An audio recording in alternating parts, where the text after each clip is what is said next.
जय संविधान, जय भीम, महात्मा गांधी की जय, कोट से मुर्दाबाद।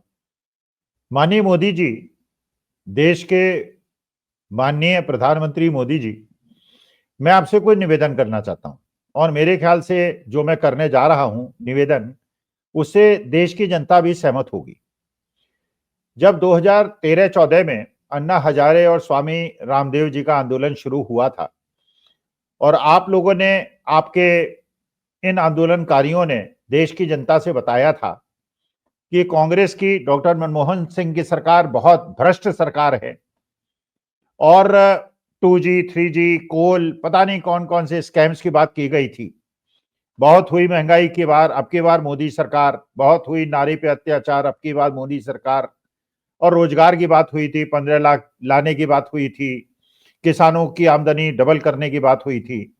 और अन्ना हजारे ने एक आंदोलन चलाया था जिसमें आज जो आम आदमी पार्टी के बड़े बड़े नेता हैं उसमें सहभागिता उनकी थी।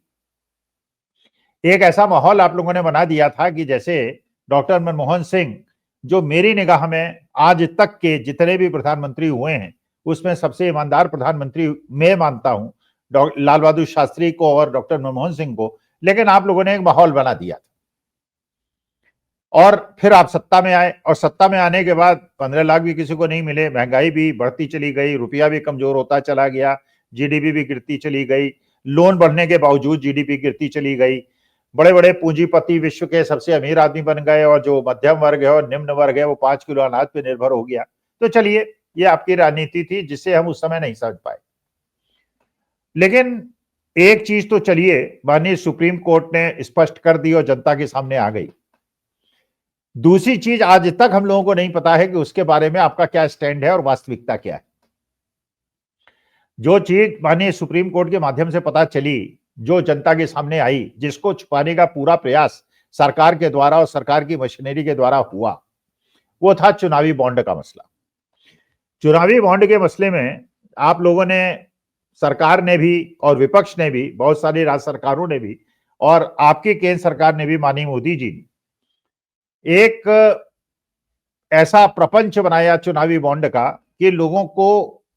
उसमें अंदर उन्होंने पैसा डाला, ना उनका डिस्क्लोज नहीं हुआ, उसको गुप्त रखा गया और अलग अलग विपक्षी दल जो जहां जहां जिसकी सरकारें थी उनको पूंजीपतियों का पैसा मिला, क्योंकि ये बात सर्वविदित है कि जो पूंजीपति होते हैं उनको ठेके चाहिए, उनको काम चाहिए और ठेके और काम के बदले उन्हें चंदा लिया गया और चुनावी बॉन्ड में पैसा इकट्ठा किया गया, भरपूर बहुत सारा पैसा इकट्ठा किया गया। और जब ये आरोप लगे कि चुनावी बॉन्ड में जो पैसा इकट्ठा किया गया है इसके अंदर ऐसे ऐसे खूंखार लोगों का पैसा लगा हुआ है, राष्ट्रद्रोही लोगों का पैसा लगा हुआ है,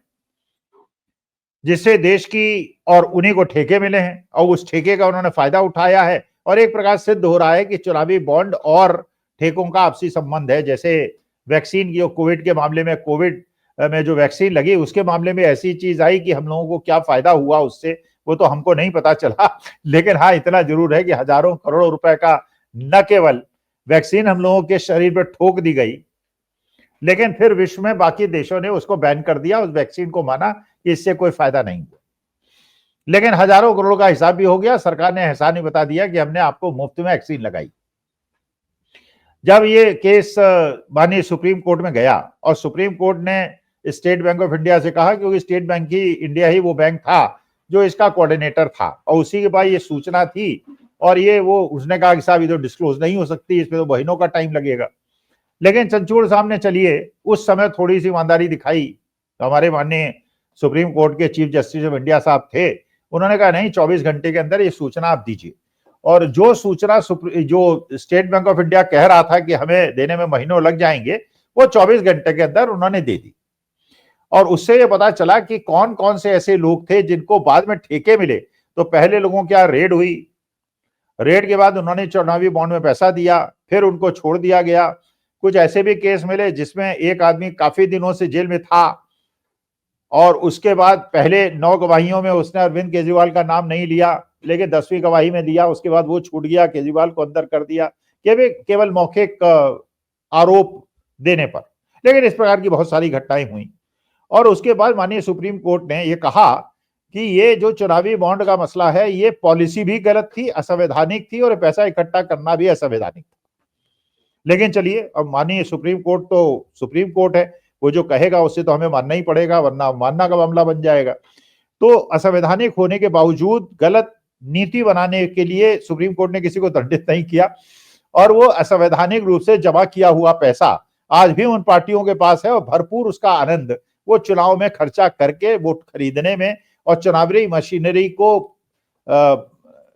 दुरुपयोग करने में, वो उपयोग में ला रहे हैं। लेकिन उससे हमारी देश की लोकतंत्र की व्यवस्था, एडमिनिस्ट्रेटिव व्यवस्था और जुडिशरी को बहुत ज्यादा परेशानी नहीं है। अब उनको नहीं है तो मुझे काहे के लिए। लेकिन चलिए, आज में एक मुद्दा तो ये सामने आ गया, कम से कम सुप्रीम कोर्ट ने निर्णय दे दिया कि वो असंवैधानिक था, अनकॉन्स्टिट्यूशनल था। लेकिन दूसरा जो मुद्दा था जिसमें मैंने भी पैसा कंट्रीब्यूट किया था, वो था पीएम केयर फंड का। पीएम केयर फंड में भी मोटा पैसा इकट्ठा किया गया, 6-7 हजार करोड़ रुपए इकट्ठा किया गया। अच्छा, जब पीएम केयर फंड उसका नाम था तो हमने समझा कि भाई पीएम केयर फंड है तो सरकारी फंड होगा।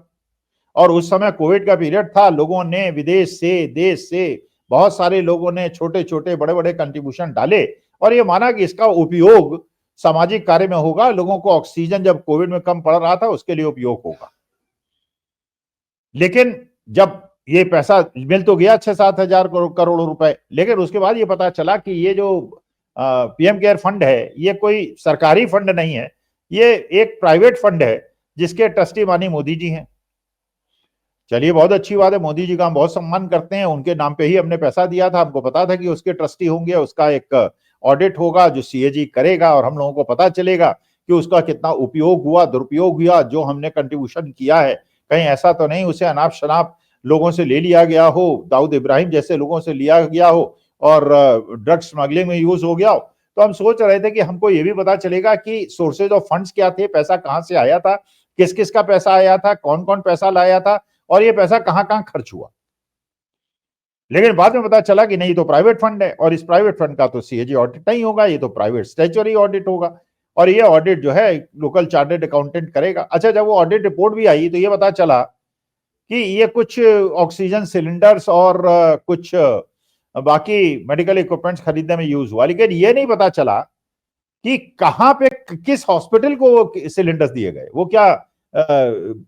किसी दुकानदार को दिए गए, होलसेलर को दिए गए, डीलर को दिए गए, दोबारा मार्केट में आए, ये पता चला कि इतने सिलेंडर दिए गए, किसको दिए, किस हॉस्पिटल में दिए, उसका क्या सिस्टम है, पैसा किससे पीएम केयर फंड में इकट्ठा किया गया, कितना पैसा इकट्ठा किया गया, उसमें क्या उसका ऑडिट हुआ, ये पता चलाया गया, केवाईसी हुआ, ये पता चला किसने कितना पैसा दिया और उस आदमी का बैकग्राउंड क्या था, क्या उसके अंदर ड्रग स्मगलर्स और ऐसे लोग तो नहीं थे जैसे चुनावी बॉन्ड के अंदर लोग थे और उसमें सस्पिशियस लोगों के पैसे लगे हुए थे। तो पीएम केयर फंड में ना सोर्सेज ऑफ फंड्स पता चला, ना उसके यूटिलाइजेशन का पता चला, ना उसका सीएजी ऑडिट हुआ। तो एक रहस्य बन गया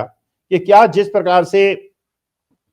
चुनावी बॉन्ड को बाद में सुप्रीम कोर्ट ने गैर संवैधानिक बता दिया है, तो क्या हम माननीय मोदी जी से, अपने देश के प्रधानमंत्री से ये निवेदन करने का अधिकार हमको है कि हमारे पैसे का उपयोग क्या हुआ है, किस जगह हुआ है, और क्या इसका उपयोग कहीं चुनाव में तो नहीं हो गया है, और क्या आज से कुछ दिनों के बाद माननीय सुप्रीम कोर्ट इसको भी चुनावी बॉन्ड की तरह असंवैधानिक और गैर संवैधानिक नहीं बता देगा, अनकॉन्स्टिट्यूशनल नहीं बता देगा। और क्या ये हम लोगों का जानने का अधिकार नहीं है कि पैसा देने वाले कहीं देश विरोधी, राष्ट्र विरोधी लोग तो नहीं हैं? तो क्या इसका एक सीएजी ऑडिट होकर देश की जनता, हजारों लाखों लोगों ने क्योंकि इसमें पैसा लगाया है, क्या हम लोगों को माननीय मोदी जी ये बताने का कष्ट करेंगे कि ये पैसा किस किस का है, और पूरी डिटेल्स अगर इसको वेबसाइट पे डाल देंगे तो हमें पता चलेगा कि जो हमने पैसा दिया था, वो ट्रस्ट में दिया था, वो पैसे का सदुपयोग हुआ है या उसको दुरुपयोग हुआ है, जैसे चुनावी बॉन्ड में सुप्रीम कोर्ट के जजमेंट के बाद पता चला। लेकिन उस इलीगल पैसे को, एक अनकॉन्स्टिट्यूशनल स्कीम के द्वारा जमा किए गए पैसे का कोई दंड नहीं मिला और सबने उसका आनंद उठाया। यह तो चलिए मानी सुप्रीम कोर्ट की माया है, लेकिन जैसे चुनावी बॉन्ड में जनता के सामने सच्चाई कम से कम आधी तो आई, तो कम से कम पीएम केयर फंड में भी कुछ सच्चाई तो हमारे सामने आनी चाहिए, और हमको ये अधिकार मिलना चाहिए कि हमें पता चले कि हमारे पैसे का क्या हुआ, उपयोग हुआ या दुरुपयोग हुआ। नमस्कार, धन्यवाद और प्रणाम।